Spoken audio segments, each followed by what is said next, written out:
Hi friends, நம்ம பார்க்க போகிற திரைப்படம் பேர் ஓப்பன்ஹைமர். இந்த படத்தை டைரக்ட் பண்ணது Christopher Nolan, writing Christopher Nolan, Kai Bird, Martin Sherwin. இதில் நடிச்சவங்க Cillian Murphy, Emily Blunt, Matt Damon, Robert junior Downey. So இந்த படத்தோட இசை பார்த்திங்கன்னா லுட்விக் கோரன்சன். எப்போவுமே ஹான்ஸ் ஜிம்மர் இருப்பார் கிறிஸ்டோஃபர் நோலன்னா. இந்த படத்தில் இப்போ வித்தியாசமாக அப்படி பண்ணியிருக்காங்க. இந்த படம் வந்து golden globe award, best picture, motion picture, best director, best male actor, இப்படி நிறைய அவார்ட்ஸுங்க வாங்கியிருக்கு. இந்த படத்தோட கதைன்னு பார்த்தீங்கன்னா, American scientist Robert ஓப்பன்ஹைமரோட nuclear bomb, atomic bomb தயாரிச்சது தான் இந்த படத்தோட கதை.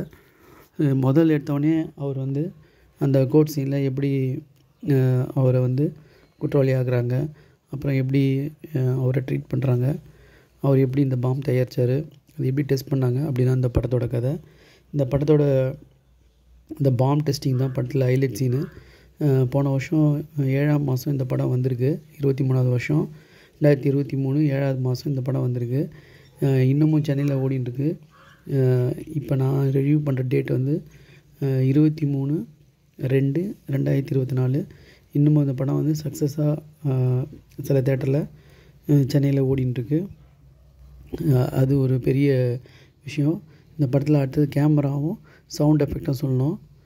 ரொம்ப சூப்பராக இருக்குது ஐமேக்ஸில்.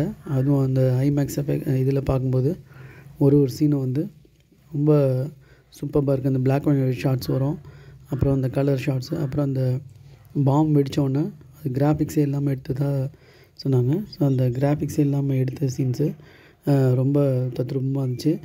அந்த பிளாஸ்ட் ஆகிட்டு முடிஞ்ச உடனே அப்படியே அமைதியாகிடும். அமைதியான பிறகு பார்த்திங்கன்னா அந்த அந்த காற்று வந்து ஃபோர்ஸாக வந்து அடிக்கும்.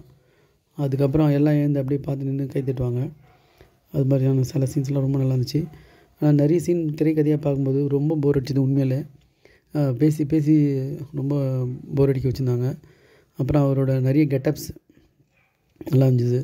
அப்புறம் அவரோட ட்ரெஸ்ஸிங் ஓப்பன்ஹைமரோட ட்ரெஸ்ஸிங் வந்து ரொம்ப சூப்பராக இருந்தது. அந்த காலகட்டத்திலே பண்ணி இது பண்ண மாதிரி ஒரு நல்ல ஒரு எஃபெக்ட் கொடுத்தது. இந்த இந்த இதில் மேட் டேமியனோட சீன்ஸு, அப்புறம் அந்த படத்தில் வந்து கேரக்டர்ஸ்லாம் வந்து பார்த்திங்கன்னா பழைய இதை ஒப்பிட்டு பார்க்கும்போது கிட்டத்தட்ட அதே மாதிரி இருந்தது.